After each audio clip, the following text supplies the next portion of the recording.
Hi, everybody. Thank you very much for joining us today. So I am currently the Tokyo Bureau Chief for the Washington Post, but I'm moving to Beijing in August. So this was a great panel, exciting opportunity for me to be here and to chair these people.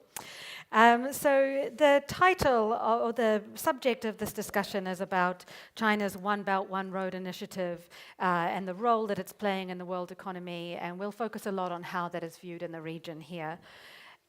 Downstairs, when I came up here, I was just talking to Danny Russell, the former Assistant Secretary of State for East Asia, and he said to me that the Belt and Road Initiative is like a Rorschach test. Different people look at it and see different things.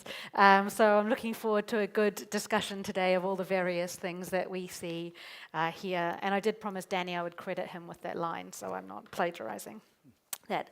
So to introduce our speakers today, we have, to my immediate left here, we have Professor Kent Calder from SAIS, the School of Advanced International Studies at Johns Hopkins University, and a noted scholar and expert on Japan in particular, author of a phenomenal 15 books. To his next, Alice Ekman, who's the head of China research at, I'm not going to say this in French, the French Institute for International Relations. Very good French. Okay, good. Another China expert, and she has been a visiting scholar at Tsinghua University, Taiwan, National Taiwan Normal University, and also here in Seoul at the Asan Institute. Next, moving along, we have Professor Han Sukhee, who is at the Graduate School of International Studies at Yonsei University here in Seoul. And he, until last year, he was South Korea's Consul General in Shanghai and is also an expert on China. So I think he will have an interesting view on that.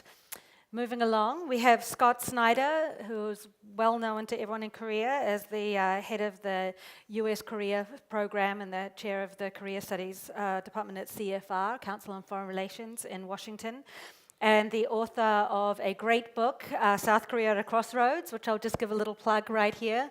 If you haven't read it, you should. It's great. And then finally, at the end, we have Professor Zhu Feng, who is Executive Director of the China Center for Collaborative Studies on the South China Sea at Nanjing University.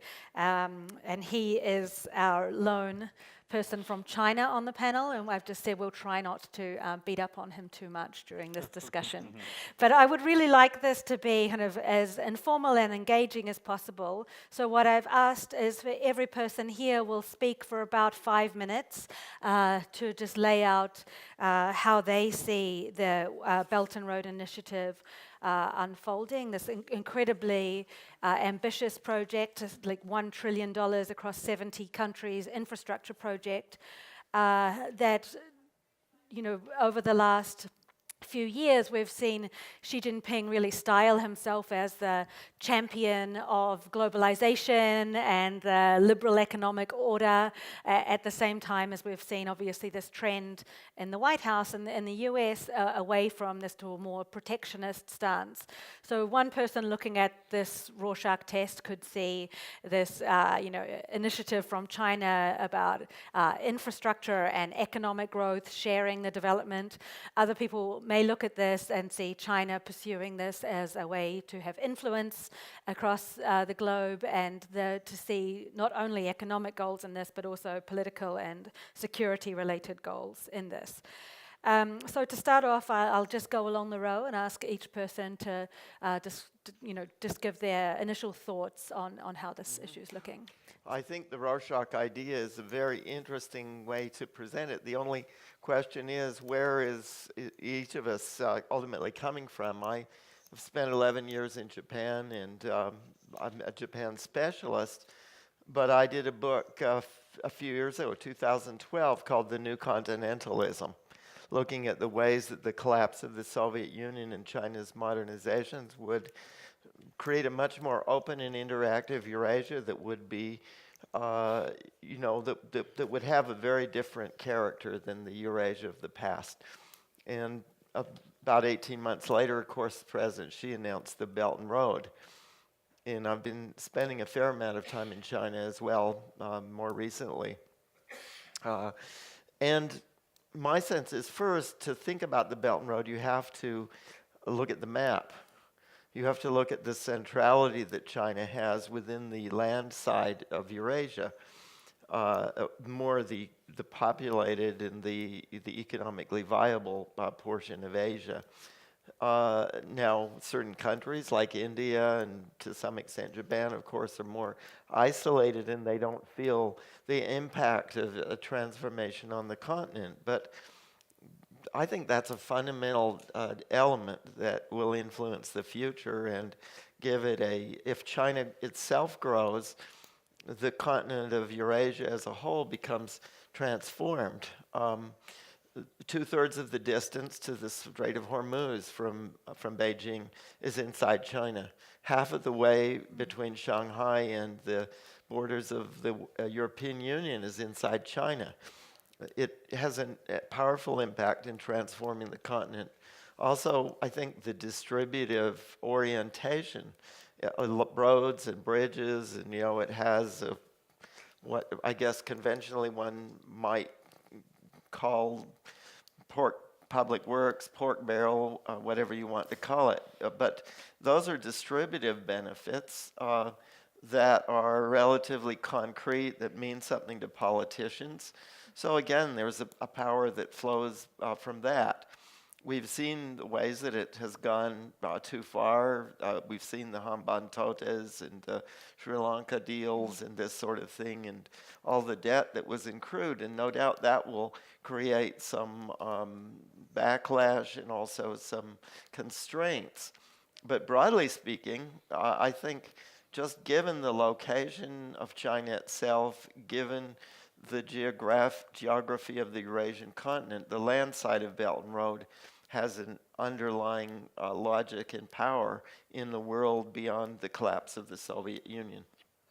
Now, beyond that, the road, I think, is a very different thing. China itself realizes that it is more vulnerable on the seas. The seas are the natural territory of the maritime powers, the Quad, the US, Japan, Australia, India. Well, this is why all the port projects by Costco and others, I think, are strategically important. And a lot of the overlanding to things like Hambantota. But again, China is making inroads there. Another important dimension, I think we sometimes forget the information industry related dimensions. The Great Wall of China on the internet side, the creation of powerful e-commerce linkages across the continent, and the telecommunications and digital element of Belt and Road as well, which seemed to me toward the future to be an important dimension about which a lot is said. And finally, I think the ties over to Europe. This is one reason I'm interested in how Annette sees this. To me, the 16 countries, the 16 plus 1, Eastern Europe, not so much the West, not so much France, Britain, although of course Britain has been developing deeper ties, but in the East, Poland, Serbia, those countries' traditional socialist ties, I think their relationships with China will deepen and Belt and Road will have an impact in transforming the continent as a whole. Okay, thank you very much. So there was a question to you in there, Elise, from what Professor Calder said. So maybe you could talk about how, give your introductory remarks about how it looks to you. How is the view from Europe? Sure. I will be very happy to share my views from a European perspective, but I wanted to address the question of, if I may, the question of is Belt and Road actually a challenge to the international liberal order? To relate the topic of the plenum with Belt and Road. And I will be very straightforward. I think, yes, it has the potential to challenge liberal international order for 5 main reasons. First of all, and this will be based on how China now sees its project, right? Because I'm a China expert, so what my analysis now is based on, close reading of China's official documents, including the most recent published on the Belt and Road and exchange with a think tank in China. Because it's true that we can look at the project from different perspectives, but now we still have 5 years. We have 5 years distance, And I think we have a more concrete view on how China itself designed its project. So first reason why I think it has a potential to challenge the international liberal order is that it is a globalization process. Globalization project and globalization process. Initially, Xi Jinping and many official speakers mentioned 60 or 65 countries along the Belt and Road. Xi Jinping at the penultimate Davos Forum mentioned 100 country and international organizations which are supposed to be members of the Belt and Road, although this membership is hard to define. And now potentially we hear that any country is welcome in the Belt and Road. So in the scale, in geographical scope, this is expanding, and it means that China also view this project in line with Xi Jinping concept of new type of international relations, kind of thinking of a new way to interact, not just with countries of the Eurasian region, but the broader region. And I think we have to acknowledge the expansion, geographical expansion of the project as defined in Beijing. The second reason why I think Belt and Road has a potential to challenge international liberal order is that it is a normative project. It's not just about infrastructure, it's not just about transport infrastructure, it's also about telecommunication infrastructure, it's also about energy infrastructure, it's also about building industrial parks in a growing number of countries. But more and more, we've seen in recent years, over the last 2 years, the promotion of the soft dimension of OBOR, not just hard infrastructure, but soft cooperation, so custom cooperation, legal cooperation, and also cooperation in a broad field of norms and standards. And if you look at the recent documents, such as the document that China issued on December 2017, it's about promoting new norms and new connectivity norms and standards for 2018-2020. It's a plan that is very comprehensive on norm and standard adjustment and creation. And I think that's interesting to acknowledge because there is a softer dimension of OBOR that is pretty ambitious at the moment. The third reason why I think Belt and Road has a potential to challenge the international liberal order is that it is a global governance project. This is not my first point. I'm not repeating myself. First point was globalization project, and third point is global governance project. China today ambition under Xi Jinping to pilot global governance restructuring. This is official. The pilot word is official word. The ambition is there. And is visible in different ways. Of course, we had so China is integrating itself in some international institution where it considered it has a margin to increase its influence. It's also kind of reactivating useless cooperation networks such as Sukhee, and is creating new institutions such as the AIB. So AIB is one illustration of China's global governance activism, but you also have softer institutional multilateral, restructuring of multilateral architecture at the initiative of China. And I'm thinking of a lot of Belt and Road forums that have been created over the last 5 years. You can just think, what is just forums, another forum, and so what? Most countries have a forum diplomacy whenever they can afford it. But there is an intention here to institutionalize and make some of these forums of reference for multilateralism in the coming years. And I'm thinking, for instance, of the Belt and Road Forum that was held in May 2017. Yeah, it has limited results, but still China managed to gather 20 plus head of states around a Chinese shaped agenda in Beijing, and the intention is to hold it to hold this forum every 2 years and to make it a more with more impact and a larger audience, and some participants of this forum, including French diplomats who were involved in the process, said, well, to us it looks like China was trying to build a new G20 of some sort. Of course, this is far from reality, but there is an intention or ambition here to build new forums of reference at a time where multilateralism is challenged by some country.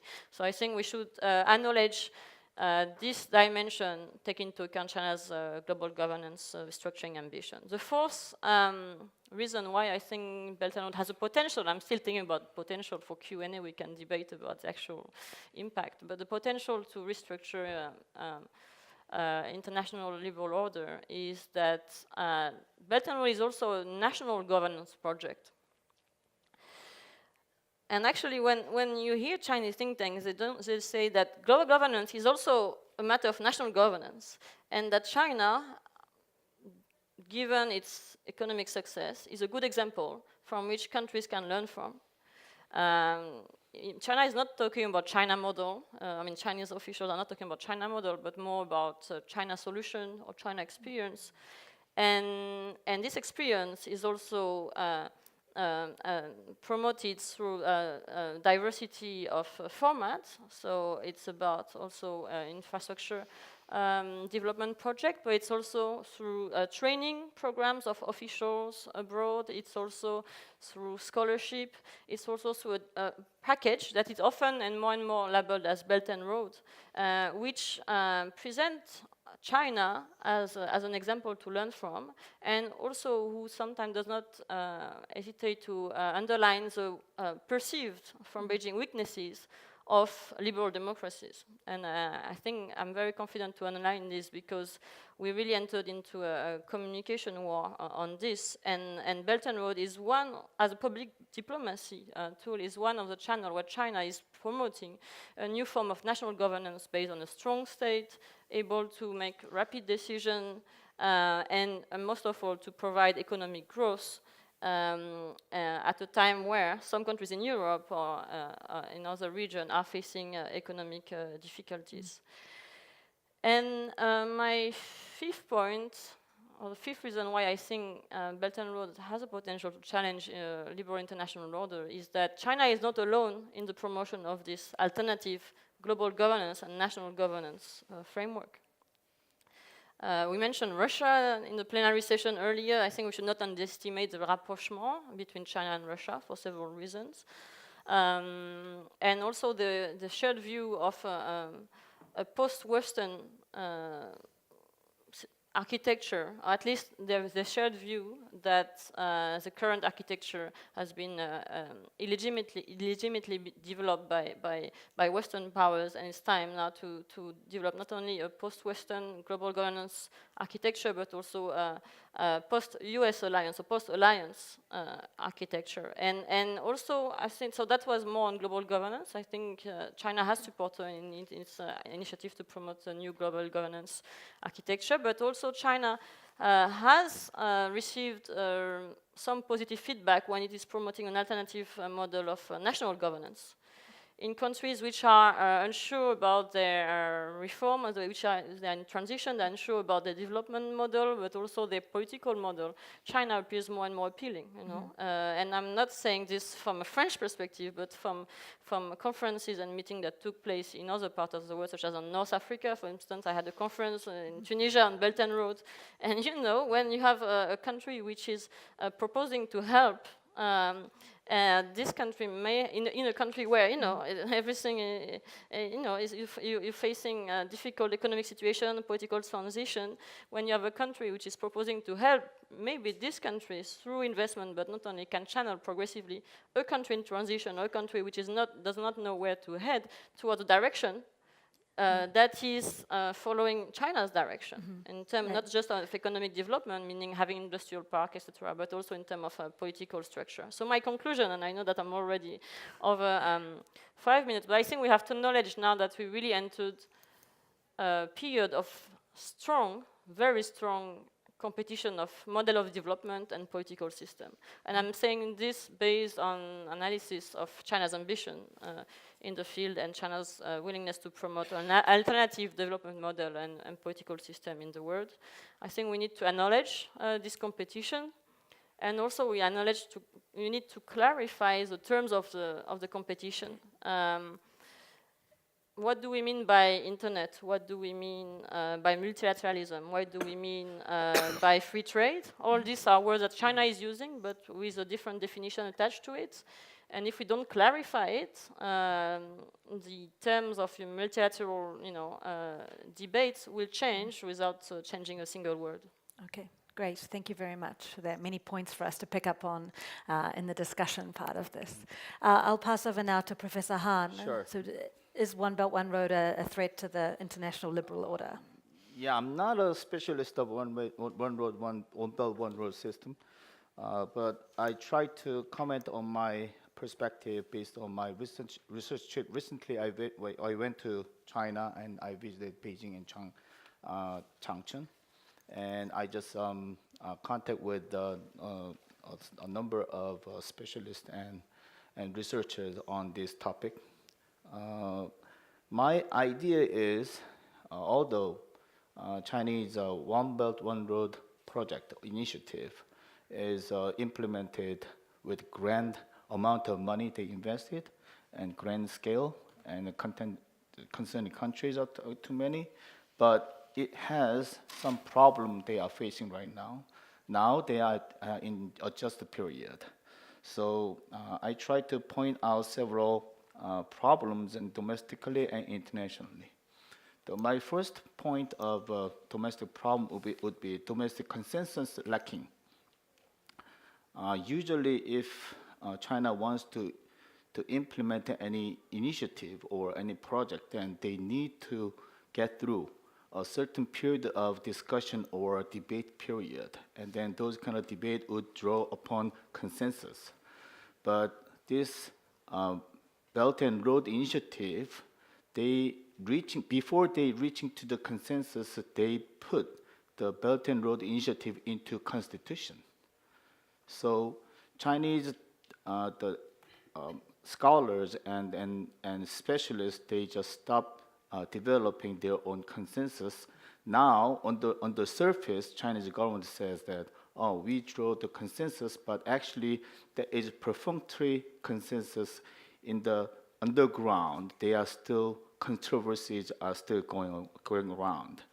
Second, which lead to a certain problem, because in domestically Chinese people or Chinese, I'm not sure Chinese government people or not, but Chinese people, they are not sure whether this BRI would be successful, because how much money they invest, how much outcome we can get secure out of that project, those kind of a lot of questions are not answered yet.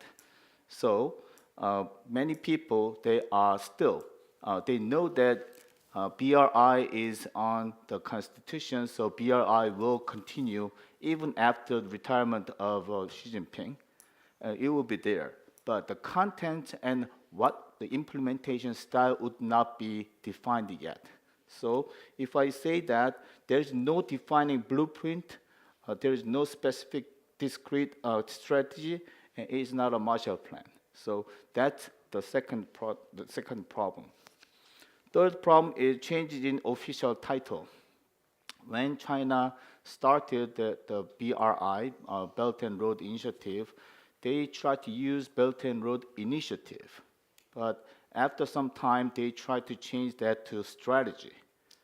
But in 2016, the Xinhua newspaper, they said that, oh, its official title should be Belt and Road Initiative, no more using strategy. Why they have to do that? Because they are concerning about the international and domestic challenges. Domestically, internationally, they have the challenge, the two things. One is international kind of international community challenges. For example, ex-Secretary of State Tillerson said, China seeks only to enrich itself with investment and development project. He mentioned the word predatory actors that are now showing up in our hemisphere. That would be very challenging. So from Chinese perspective, they don't want to get those kind of criticism. Second is Xi Jinping, when Theresa May of Great Britain, she visited China early this year, the Xi Jinping could not secure formal backing from Theresa May on BRI. So she said that she hopes the two sides can work together to ensure initiative meets international standards. So that will be another challenge that they are facing with. And third one is the neighboring country challenges. The three most important countries of Belt and Road Initiative would be Myanmar, Nepal, and Pakistan. And they have already China invested a lot of money, $3.6 billion in Michnet Dam in Myanmar, and in Nepal, $2.5 billion the project of Budi Gandaki, the hydroelectric the project, and in Pakistan we are Diamez Bashar project. The three projects are all abandoned recently. So the region would be environmental problem, and the second region would be strict deal conditions. So Chinese, they try to invest their money, and then they want to take a leadership, and they want to use their laborers from China, and a lot of benefits goes to China, not to the local countries. So those kind of the challenges would be kind of burdensome to Chinese government. And another, the domestic challenge would be, I just interviewed a lot of Chinese the scholars. They are not complaining, but they are just confessing. Money is there. Big chunk of money is in Chinese the government, but it's not that easy to get the money because the project is there. For example, a scholar, he applied the One Belt One Road research project, and he awarded maybe $10,000. And he has to use that money, and he produced some project. But when he just administrationally, when he wants to finance the receipt anything, it's very, very strict. It's almost impossible to use that money. So many of Chinese scholars, maybe my friend Zhu Feng and Gong Ko, you may know, the many scholars complain that, no, if I use the $10,000 with that kind of trivial work, I would not do that. That is Chinese scholars' perspective right now. So I think domestically, internationally, China is facing with a lot of challenges. So from my perspective, China is on the stage of adjusting itself to the new environment. And if I draw the conclusion that if China wants to make this Belt and Road Initiative successful, China has to understand that China has to adjust, or China has to follow the liberal international order. Without following liberal international order, they cannot guarantee the success of Belt and Road Initiative. Thank you. Okay, thank you very much, Professor Han. Moving on to Scott Snyder. Okay. Thank you. I want to thank Asan Institute for the chance to be on this panel, because it's provided me an opportunity to really dig in and try to do some kind of evaluation of the Belt and Road Initiative. And I'll just give you my bottom line up front based on the research that I've done. I see Belt and Road Initiative as a Sinocentric project in liberal international order clothing. I think that the rhetoric around the rollout of the Belt and Road Initiative has really embraced and tried to integrate with the liberal international order. The main document from 2015 that rolls this out talks about the Silk Road spirit, including an emphasis on peace and cooperation, openness and inclusiveness, and mutual learning and mutual benefit. Take a deep breath and enjoy that aura.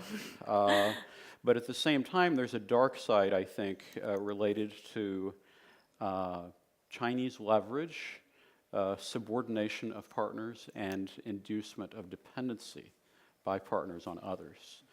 And so if I were to step back and try to put this into a context of characteristics of the liberal international order, characteristics of a Sinocentric order, I think of liberal international order as being defined by the opportunity for self-help, promotion of good governments, and agency and emphasis on human freedom.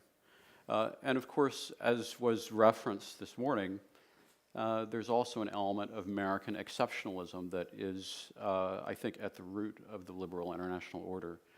The order that I think BRI is trying to promote is the promise of prosperity, a Sinocentric hierarchy, and Chinese exceptionalism as a component of it.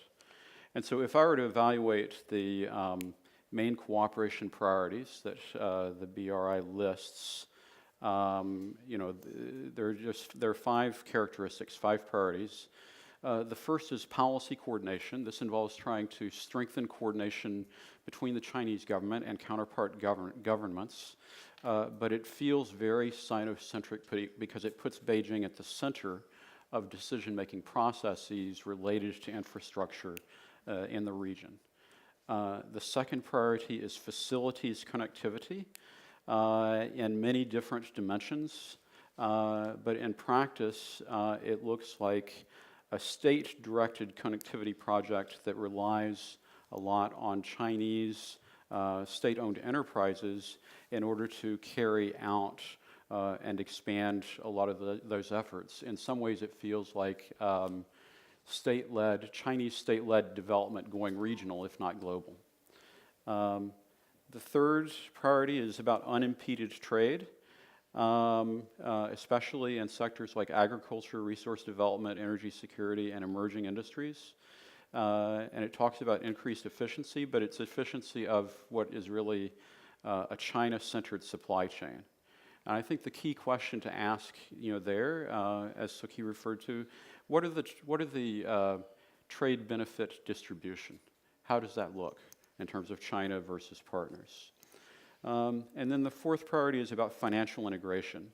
And the thing I would note is that the main institutions that China wants to work through related to financial integration are AIIB, BRICS, SCO, but existing IFIs are set aside. No mention of coordination through those institutions.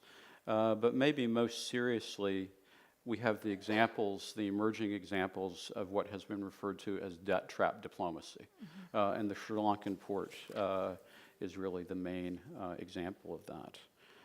And then the fifth priority is about people-to-people exchange, and yet some of the projects that have been pursued, notably the Cambodian Koh Kong Port project, really seems rushed. It's involved damage to local interests and damage to environmental security.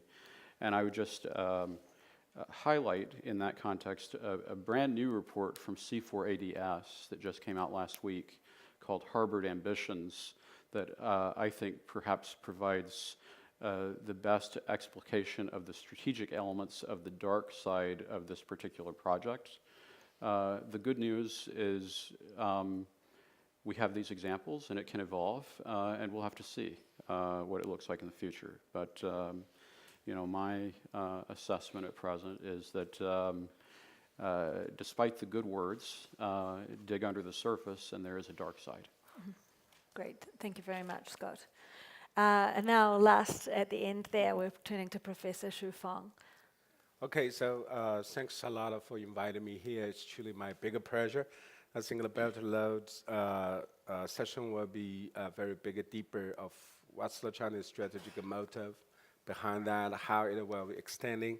I really share and like the thoughts, I think, by my colleagues here.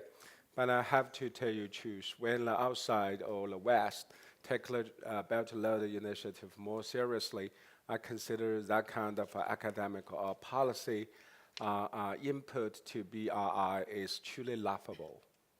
Do you know why?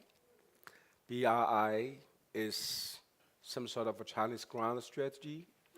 BRI is the Beijing initiated some sort of a great, we say, policy framework to reshape the strategic landscape in Eurasia areas.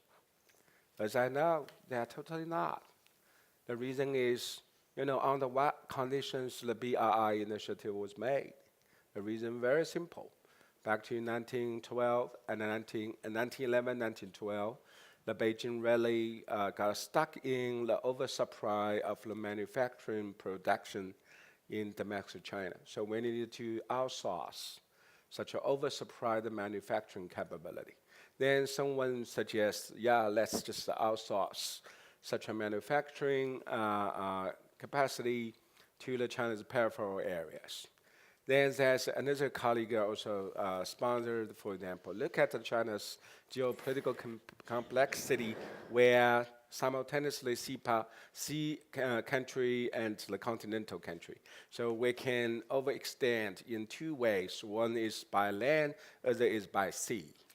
So then I don't know who first just suggests the government Belt and Road Initiative. But it's some sort of a Chinese euphemism of the Asians' commercial prosperity centered around China. So then the government got very, very excited. Belt and Road will be a new framework, will be a new ground plan, but my view is that how serious the government has did before initiation of this idea and doing some sort of a policy review and a policy weighing. I can tell you, no one do that.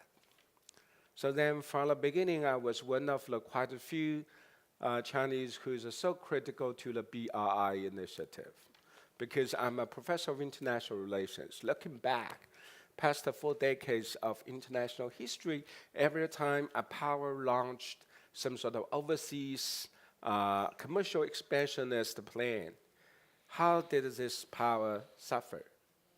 I think mostly the history is telling. Mostly the country will just have to respond in a way it's not commercial and economic. It's more diplomatic and insecurity. Because no country would like to open the door for Chinese constructor works to build a road or build a high-speed train. It's not a commercial matter. In fact, it's some sort of a security and political recalibration.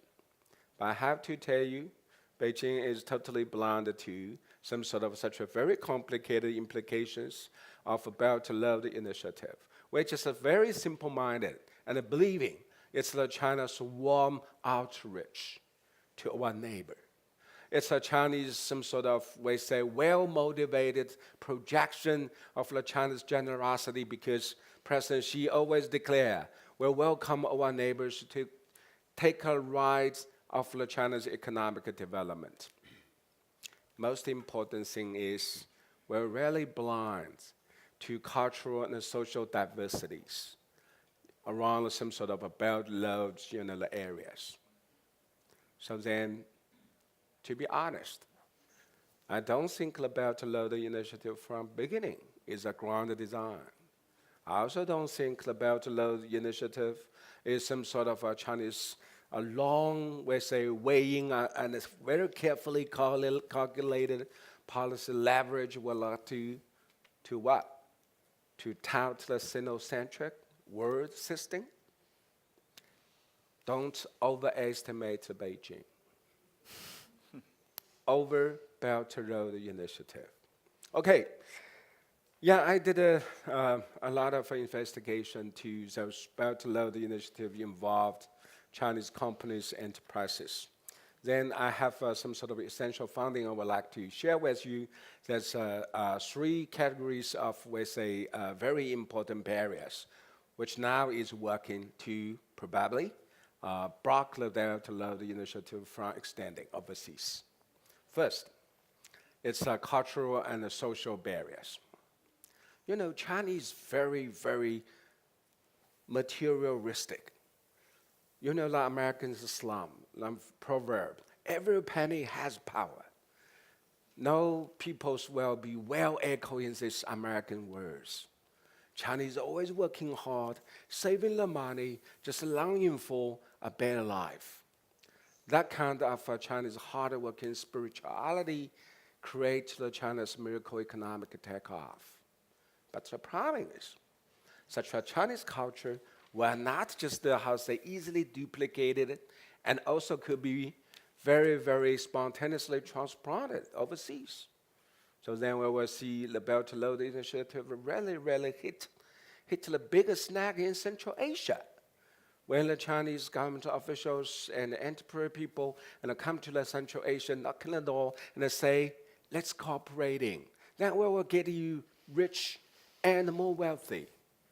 Most of our Central Asia people say, no, we enjoy some sort of such a quiet and a less just a disruptive life. We enjoy the wide, plateau. We're just trying to, sheeping head or, the animals and get a very simple life. Then it's a big lesson for China. Another lesson is China's relations with the ASEAN. Beijing also considered the Belt and Road Initiative will get to the ASEAN, take a free ride of the China's developmentalist, economic booming. So ASEAN should nicely return to China with lowering your opposition to South China Sea's friction. But unfortunately, so far, ASEAN as a whole reject to adopt the Belt and Road Initiative to any joint worded, statement. It's another slap we got. Then Russia. Yes, Russia needed China's money, needed China's financial support.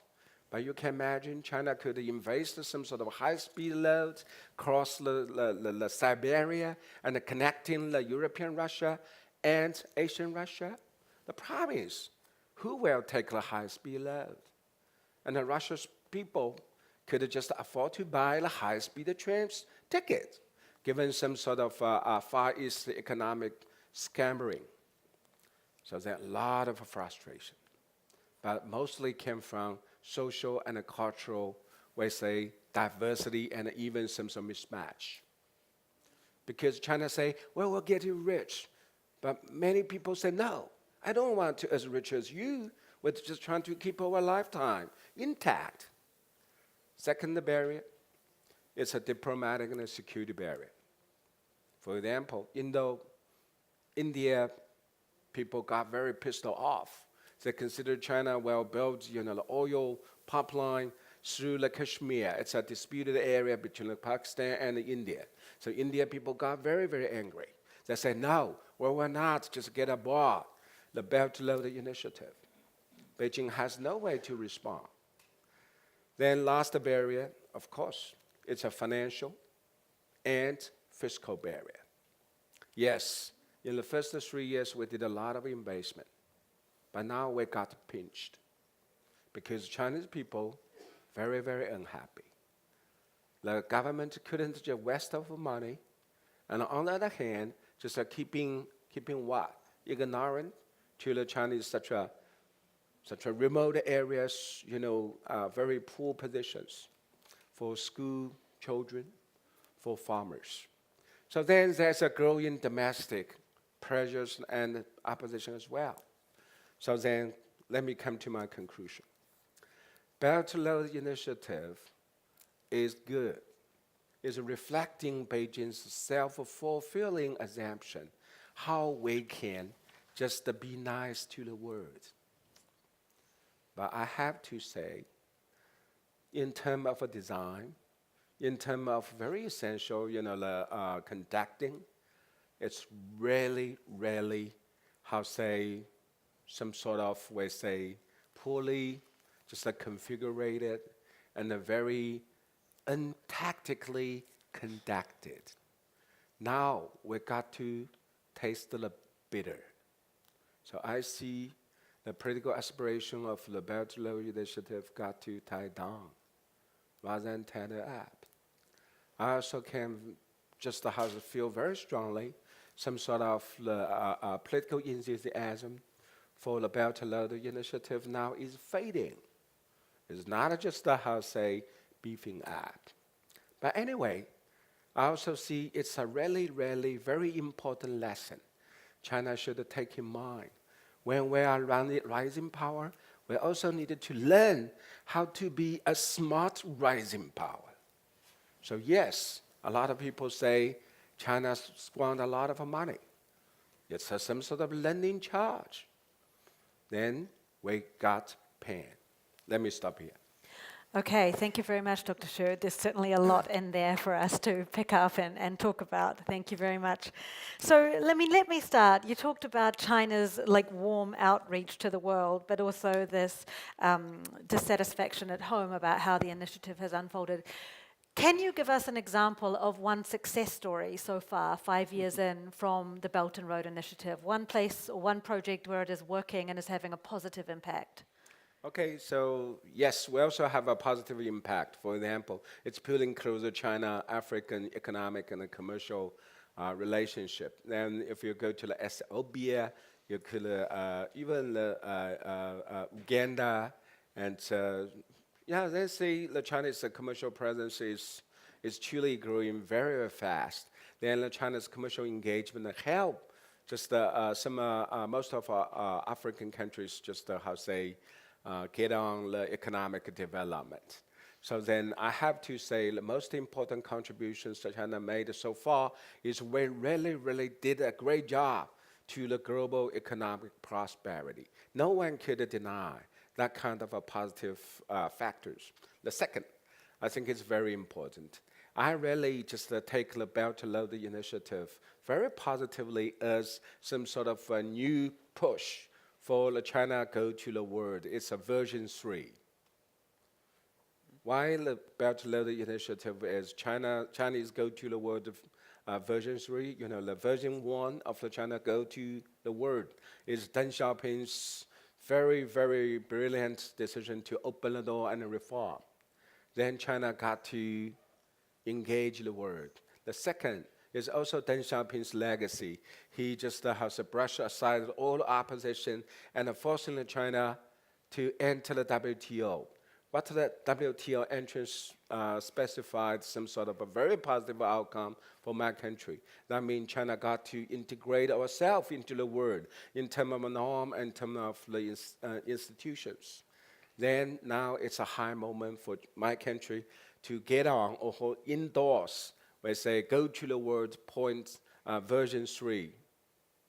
What does it mean? It means all the Chinese companies, enterprises, business people, they need to wake up to the world. What's the real world? They need to understand how the world evolved and what kind of legal preparations they should make before they just marching into Africa, into Europe and other places.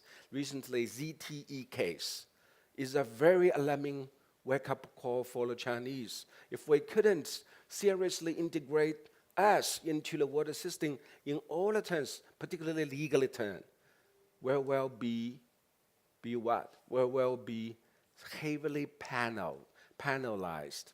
So then, I see the Belt and Road Initiative is really a wake-up call for entire Chinese society. We open the door, we got into the world community, but both collectively and individually, how we can be ready to what? To pass that with the liberal world order in general and some sort of detailed business activities in all areas, in all the terms. So it's a still very positive, I think, a call. So I see such a momentum remain very positive.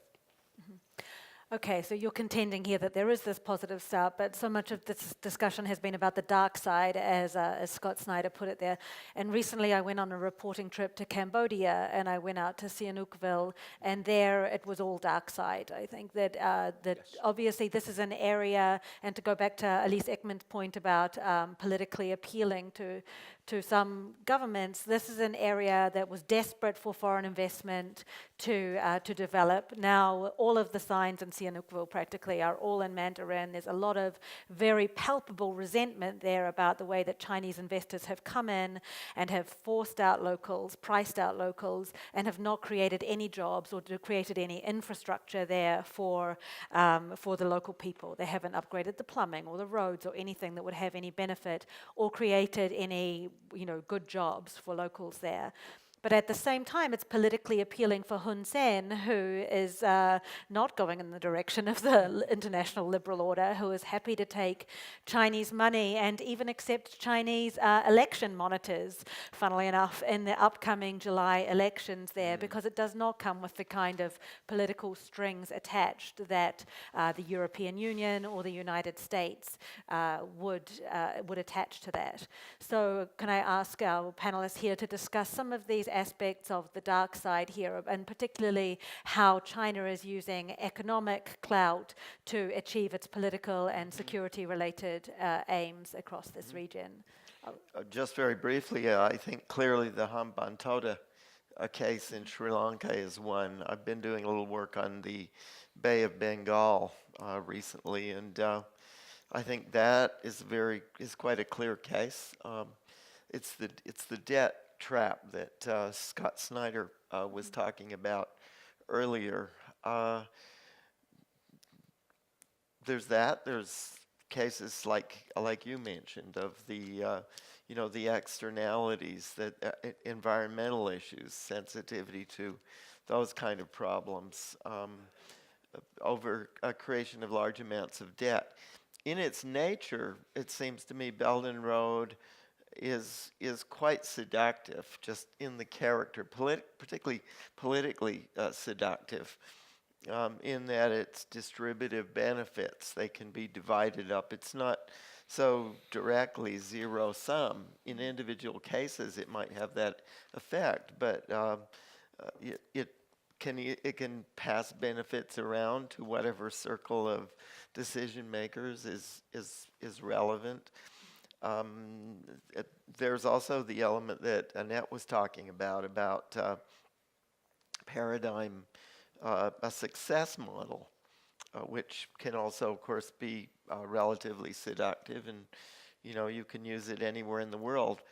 I think also it can benefit one particular country that happens to be targeted, and it can have negative implications for some of the neighbors. I think in the Bay of Bengal, it's having a bit of that implication. It has created some strong linkages in Sri Lanka, but that has accelerated geopolitical tensions with India, I think. In Bangladesh as well, of course, where is the deep sea port going to be? Under Belt and Road, China's had a number of proposals there. But of course, that's created a lot of competition and conflict with some of the other donors and with certain groups in Bangladesh. I guess the overall thrust of my feelings is that whatever the negative externalities one might talk about, given China's centrality, given the potential applicability even beyond geography, it both uses geography rather strategically, I think, but it also can transcend it as the success model that Annette was talking about. So despite the externalities, I still think it's a powerful model. Okay. Alice, Ekman, you mentioned about how this project was very politically appealing to some in the region. Do you want to comment further on that? Yeah, well, in general terms, China's economic growth is appealing to a certain number of countries, and all the debate we have here in Europe or in the US or in Korea and Seoul about sharp power, political interference is non-existent in many countries. We have to realize this. There is the kind of trendy topics that are the center of the debate in democracies, and they are not at all in countries which are supporting a strong government and one-party system. And China also is an example of success, for authoritarian regime, and even for countries who are not authoritarian, who are adapting about the nature of the political system. And I mentioned one of them in North Africa, but we can also find others in Southeast Asia or Sub-Saharan Africa. China could be an interesting, not necessarily model, but partner, and when now the difference in the Xi Jinping is that China is not watching. China considers that it wants to accompany, it wants to support economic development, political transition in some countries, and it's not about necessarily direct political interference in terms of election, or whether there is or not election, but it's about training officials, and I mention it because it's significant. It's more than 20,000 officials from foreign countries per year, at least, according to MOFCOM figures 2 years ago, and this number is increasing. It's about, it's also a message communicated through a media network.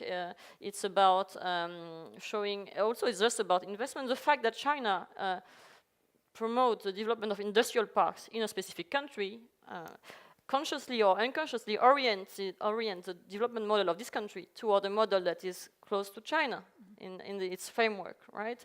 And also it encouraged a strong state investment. I mean, a specific model of economic development that China has in mind. So I think we should, I partly disagree with you, Feng. I agree that we should not overestimate Beijing, but we should not underestimate it neither. I mean, we know that at the NDRC, National Development and Reform Commission, there's an amount of strategic thinking going on, and it's not stupid people there. I mean, you know, and so many think tanks who are focusing on Belt and Road. Part of them are doing a lot of public diplomacy. We are aware of it, but there is also strategic thinking. The PLA is thinking about it as well. The MOFCOM, the MFA, so many institutions. And once again, I think we should be aware of the soft dimension of OBOR. Even if we focus on specific mistakes, such as, okay, Sri Lanka, or mistake, or obstacles, whatever we call it, such as the debt issue, and Sri Lanka, and we're all talking about Sri Lanka, and look at it. First of all, Beijing is aware of the issue, right? And second, I don't think, I mean, this does not represent Belt and Road as a whole. The soft dimension of OBOR is as important, or even more, for Chinese officials today. So it's about norms, standards, customs, legal cooperation. All this is harder to strategy think about it as a response from foreign country because it's softer, it's more flexible. And once again, I think we should not underestimate, I mean, yeah, we should consider the global governance dimension of it. When you know, China organized Belt and Road Forum in May, Singapore was not invited, mainly for political reasons, due to political tension between China and Singapore at the time. So that's one example of political pressure directly related to Belt and Road. And it's not related to investment at that time, it's related to a firm, to institution that China set up under the Belt and Road framework. So it's a global governance issue. Then a last point to talk about Europe, because you asked me earlier. There is, I mean, the case that is often referred to is a case of Greece and Hungary, who did not agree to sign an EU joint statement on South China Sea, and much was, you know, attributed to the amount of investment, infrastructure investment, Chinese investment in the country. It's hard to find a direct link, by the way, between the amount of investment and a political position from these countries, receivers of Chinese investment, on core interests perceived by China as such. But what is sure is that the amount of investment generated strategic thinking that is more risk-averse. What are the risks of opposing China? Should we really take the risk, you know, of positioning ourselves toward that issue that is very far away for, I mean, if I think Hungarian term or Greek, they're very far away, you know, South China is very far away from our borders, but actually the risk is higher, you know, in terms of investment, economic risk is higher to take position on this issue. So maybe let's just not take position. I mean, that's, I think that the debate is changing in some countries due to China's investment. It's not necessarily direct, you know, direct link between the investment and the political behavior, but there is consequences. So I think we should take this into consideration. And to go back to 16+1, China is fully aware that there is, first of all, a lack of infrastructure in some countries in Central and Eastern Europe, so they are targeted first. And second, there is also a lack of China analysis in this country. And reading between the lines is not easy. Having a strategic thinking about, you know, political consequences of this or that investment is not easy, especially when you don't have much China expert in-house, being in diplomatic corps or in think tanks. And I think we should take this into consideration. And my conclusion is that we should not underestimate Belt and Road, even if we had drawn a weak assessment of the infrastructure part, the soft dimension, I think has a long way to go. So obviously we've talked about the Sri Lankan port as the most egregious example of China using this heavy debt burden to, you know, basically take over this port for the 99-year lease. But also we've been talking about, you know, this dark side, like you say, the nefarious part of it. And there was the letter that we didn't discuss yet from the EU, was reported from Handelsblatt last week, saying that 27 out of 28 EU countries had signed a letter saying that One Belt, One Road was counter to the international order and open trade and the kind of ideals that Europe was pursuing. So several people had talked about, and Professor Xu had talked about how China needed to get smarter about this and to act more, like Belt and Road 3.0, whatever you called it down there.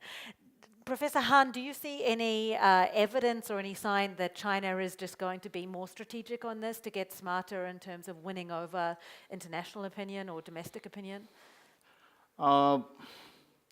China is no. I never underestimate China because China is a big country from Korean perspective. So China is very ambitious on BRI, but so far it was quite successful. But recently they just suffer a little stalemate, but they will just manage this one with great success. I think China is. Two countries are omitting in the BRI in nearby countries, Korea and Japan. And Korea wants to join the BRI recently very enthusiastically. And one of the Korean politicians, he wants to go to China and he wants to advertise the link between Korea and China. But China is not much enthusiastic to cooperate with Korea. I think due to, this is my personal, or it might not confirmed, but personally, I think due to the thought controversy is still lingering, so China is not much happy with the cooperate with Korea. So Korean people, we are more eager to join the BRI. But recently, Japan, they decide to join the BRI. That information even agitating Korean people to participate in the BRI. Not as an advertisement, but China, they shows some kind of their own intention with their actions. So China is very resolute to Korea and Japan that if you want to join us, that's good. But if you do not abide by our rules and we are not much welcome you to our program, that's quite obvious.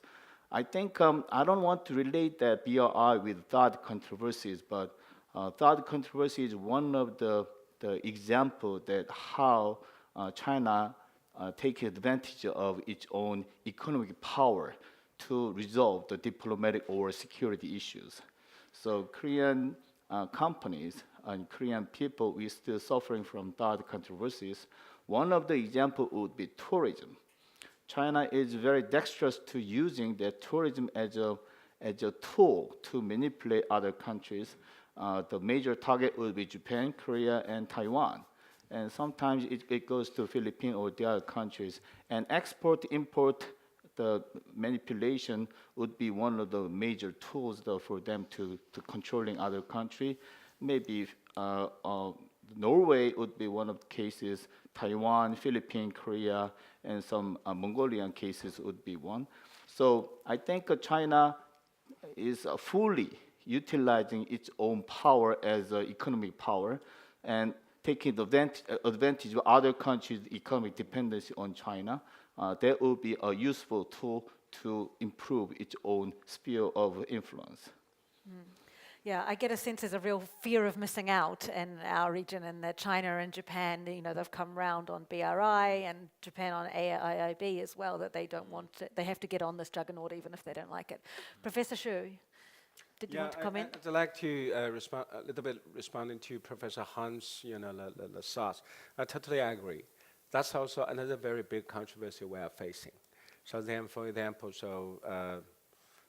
generally speaking, I think BRI initiative, of course, is still on, bigger hanging in the air. But the problem is, now I think the government and even the rest of the world tend to see BRI is a bigger what? Bigger container of all the things. Or it's a bigger bench can. You can put all things in that. But the problem is China, economically, China goes global.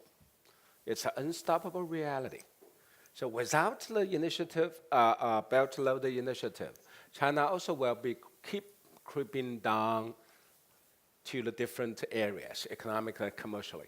But what's the real functioning by adopting the Belt and Road Initiative? And what sort of a boost it could be to the China's some sort of economically going global project? But I think that Professor Han's point is a big demonstration. Yeah, China should just move in low profile. But Belt and Road Initiative, the biggest contradiction is it's always just leave the China in high profile. Then you come across a lot of backlash, and also running into a lot of the deliberate policy pushing back. That's also the points I think I see out of the Belt and Road Initiative centered big controversy. So then I think that gradually Beijing will recognize we should get back to the Deng Xiaoping's legacy. Hiding your power, biding you have time, but now unfortunately hiding and abiding are really dead. Okay. All right. It's taken me longer than I expected to get to questions, so let's open it up to the floor now, starting down the back there. Yep. Thank you. Is it on? Yeah, Okay. it's on. Thank you. Richard Weitz, Hudson Institute. I was in Russia, Moscow, earlier this month, and talked a bit with the Russians about how they're working with the Chinese in this area. And it was an interesting dichotomy. And the Russians were very enthusiastic about the Chinese responses they've had in terms of the conceptual level. They said at the level of think tanks and ministries, there's been a lot of design work, a lot of framework about how to integrate Russia's Eurasian Economic Union with the BRI, but whenever it came to doing concrete projects, they said they just all been stalled, and there just hasn't been anything. They haven't really seen the concrete benefits they were hoping to receive. And so I want to understand whether this perception I'm getting from the Russians is what you people who've been actually in the ground are seeing, or in your own discussions. And then there's the question about whether recent deterioration in China-U.S. relations, particularly on an economic level, may, as the Russians were hoping, may provide the fillip to help catalyze some of these projects. Because if the Chinese investors can calculate, well, the risks in the Russian market are high, but they're not low anymore in the U.S. So maybe we could invest. Maybe they'll attract more investment and generate some of these projects. Anyone? Kent? I may be taking too broad a view of this, but I really think in the long run, Russia is not going to be as fundamental in BRI from a global point of view as a lot of people think. The Russians are probably demanding too much. They're not seeing concrete benefits.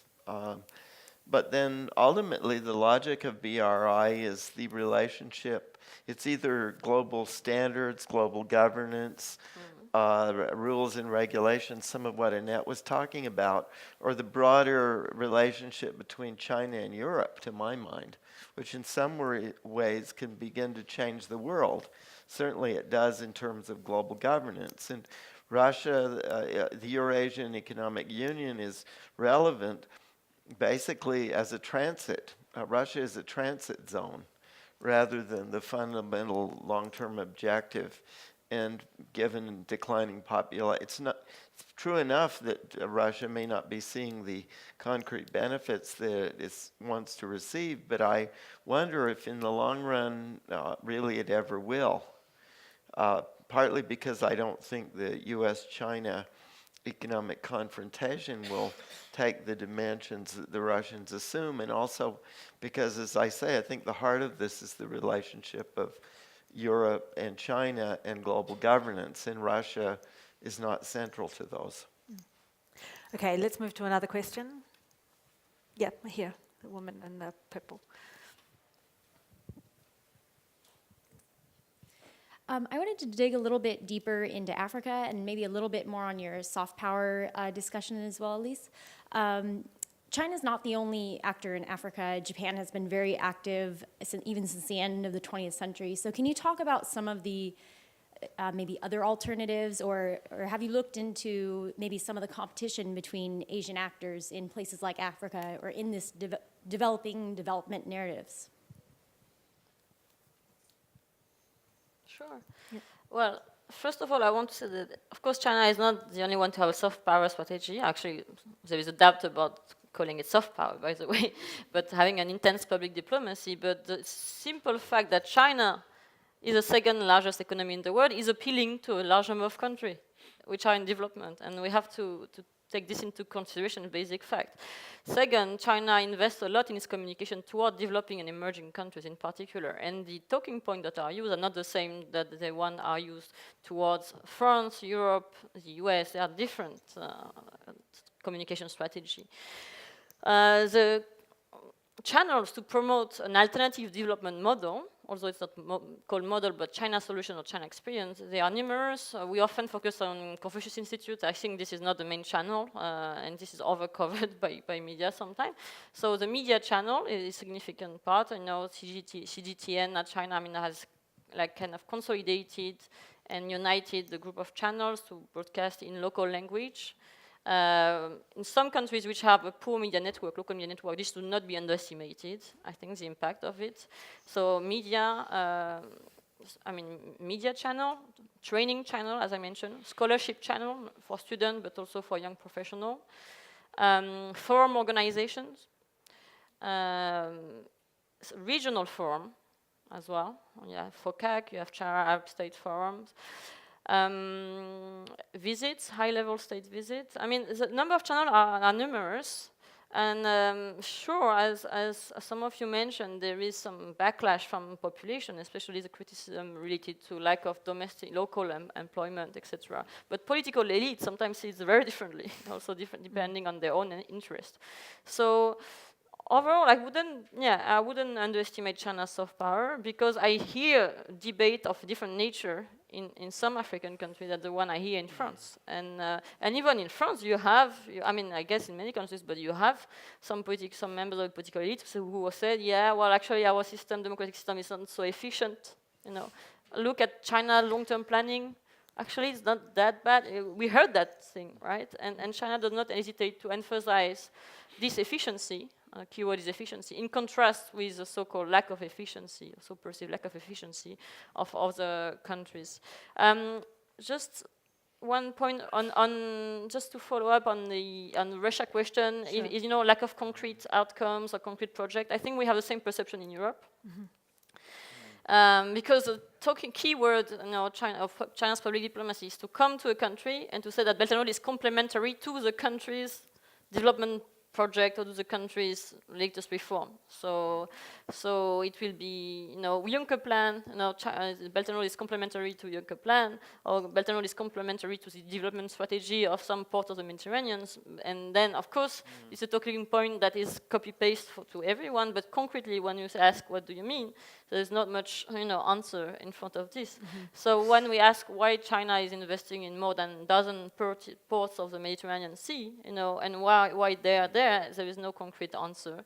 And it's interestingly, I think, the complementarity point is mainly public diplomacy, and I think in front of Russia, China has won, in a sense that Russia is not an obstacle to Belt and Road today. So far, India is. India has officially rejected the project, right? Rejecting to participate to key summit and forums related to Belt and Road. It's not the case of China at all, and so I agree with Ken that in a way Russia is not such an important partner, or at least is not a turning point. But then last, and this is related to the question, but about what Scott said about policy coordination.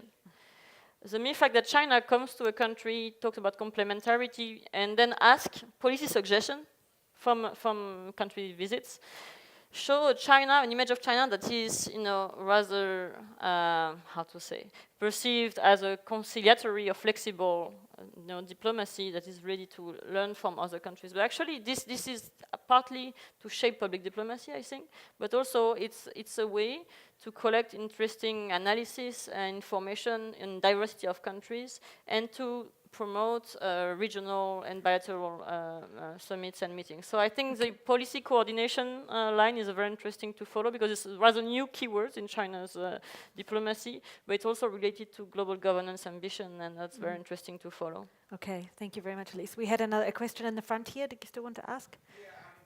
Oh, there's a microphone behind you, I think. Just a quick comment. You mentioned that a lot of countries would like to emulate the Chinese political structure. From our viewpoint, we do what we want to find out more, and what we like, is China's governance. In terms of how do they build things so fast? How do they industrialize? How do they build mega cities? How do they reach so far in e-commerce? But I don't think Indonesia or many other countries, for that reason, would want to adopt the Chinese political system. We differentiate between adopting their political system and our admiration towards how they have transformed their economy. So it's a governance issue rather than trying to emulate the political system. So just a comment on it. Okay, great, thank you. Any more questions? Okay, we'll go over here for questions. Hi, my name's June Park, and I'm a research fellow at the Seoul National University Asia Center on Northeast Asia. My question is on the newly launched oil futures market in Shanghai, the Shanghai Stock Exchange. And I am curious to learn about your views on how the pricing and transactions mechanism of the petro-yuan could influence the Belt and Road initiative, either in a good way or a bad way. Just to spell this out, oil price has been going down for a while now. It has shown some volatility, but in principle, I think the Gulf countries are swaying towards China for its appetite for oil consumption. Now the US is not the primary consumer of Gulf oil. And in the longer run, Russia has already agreed to transactions in renminbi. Gazprom is already onto that direction. Once Saudi Arabia and Iran tips over to that direction, I think we have a little bit of a change in the liberal order, so in terms of hegemonic order. Okay. The petro-yuan, who wants to take that one on? Kent, call it. Well, I do think that the strength of the Shanghai futures market really versus Singapore, for example, which is probably more sophisticated in terms of the modalities of market-oriented operation, is the imports into China. And of course, China is becoming a larger and larger importer. It goes to some of what Annette's talking about regulations and standards and governance, which involves using China's leverage to get a centrality on that point. And of course, renminbi, the petro renminbi is one aspect that would stabilize pricing for China, and it also would, neutral or reduce the role of the dollar more generally, which has been the pricing currency for oil. So I suspect, as of course the U.S. becomes more the exporter and China is the huge importer of the world, you might well see some shifts and probably greater centrality for Singapore, in spite of the fact that centrality for Shanghai, even though Singapore, I think, is a more sophisticated market. Mm-hmm. Okay. Another question in the front there. Hi, a quick question and a quick comment. The question, we've talked a lot about the dark side of the BRI, but given that it's not going to go away anytime soon, can we conceive of any way it can complement the liberal international order? I mean, can we push the boundaries in terms of how we think about this thing? The comment, building on what Dino mentioned, this idea about regional countries, at least Southeast Asian countries, learning from the Chinese model of politics and governance. What I find ironic is the frustrations that Beijing has encountered in dealing with Southeast Asian governments on these projects. Beijing sees it as a G2G project, right? That's basically what these BRI projects are, government to government. But Beijing sees it as big G to big G. Southeast Asian countries see it as big G to small g, i.e., for Southeast Asian countries, you have to work with local governments, local interests, environmental groups, etc., which Beijing is not used to working with. Hence, a lot of the projects running against brick walls, and they go to the capitals, the Jakartas, Bangkoks, Naypyidaws, and the response they get is, what did you expect? It's not, we're not just going to steamroll all these local interests. the way you might think that we are able to. So it's a fundamentally different model. So I think we want to be careful about assuming that China's political model is something that that regional countries want to emulate. Okay, great. Scott, would you like to start with this idea? Can we push the boundaries? Well, I think the upside, of this is that in terms of infrastructure, it's meeting an incredible need, right? Because we know that there, is an assessed demand in Asia for infrastructure that actually goes beyond what BRI is capable of providing at this point. And then, we'll have to see whether there is kind of adjustment based on the experience that, China is having so far. Obviously, there are some critical bottlenecks precisely because the way that Beijing envisions the world is not necessarily the way the world is. And that's the challenge of, gaining experience and learning. In some ways, I think it might be analogous to early development provision experiences that some countries have had where, then they take the bad experiences and they adapt and learn. Okay. Professor Xu, what do you think that China can adapt and learn to deal with little g, not to steamroll? Of course, I think, by nature, Beijing is a transformative power. Some sort of such an engagement to the world, how it will go, is destined to face a lot of challenges, a lot of taste. I think it's very spontaneous. Then the most important thing is how China could just keep the learning and keep the Chinese mentality, keep the Chinese government, we say policy, foreign policy, thinking and making process just transparent and keeping feeding back. That kind of interactive nature is really, really very important. So for that point, I see the Belt and Road Initiative.